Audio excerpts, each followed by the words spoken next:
अस्सलाम वालेकुम। मेरा नाम डॉक्टर मोहम्मद नईम असलम है और मैं एक माहिर अमराज शुगर हूँ।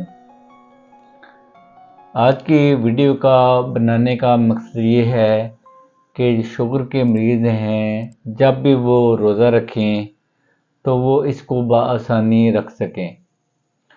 इसको हम इंग्लिश में बोलते हैं सेफ रमज़ान।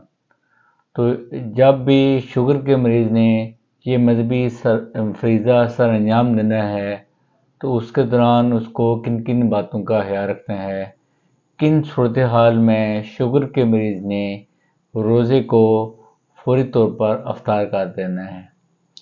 ये कहा जाता है कि जब भी किसी भी शुगर के मरीज़ को रोज़ा के दौरान कम शुगर होने के अलामात हों, जैसे कि पसीने आना, कपकपी होना, जिस्म ठंडा होना, सर में आँखों के अंदर धुंधलापन सा होना, फिर उसको कपकपी सी होना, मतली होना, तब शुगर का मरीज़ अपने रोज़े को फौरी तौर पर अफ्तार कर ले।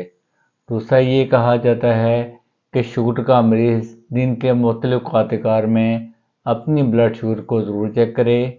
अगर उसकी ब्लड शुगर 70 से कम है या फिर 300 से ऊपर आती है तो फिर भी शुगर के मरीज़ को अपने रोज़े को फौरी तौर पर अफ्तार कर लेना चाहिए।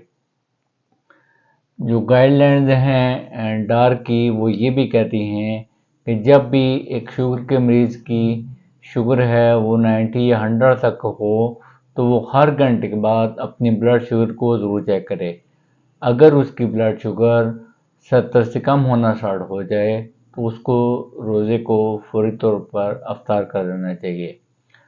शुगर का मरीज़ रोज़े के दौरान अलामात की सूरत में या फिर अलामात के बगैर भी अपनी ब्लड शुगर को चेक करे, क्योंकि साइलेंट हाइपोग्लाइसेमिया होता है जिसमें आपकी ब्लड शुगर तो लो होती है लेकिन लो शुगर की अलामात नहीं होती, जो कि शुगर के मरीज़ के लिए इंतहाई परेशानी का बाइस बन सकती हैं।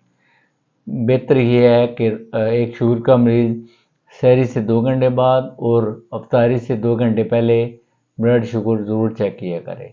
शुक्रिया।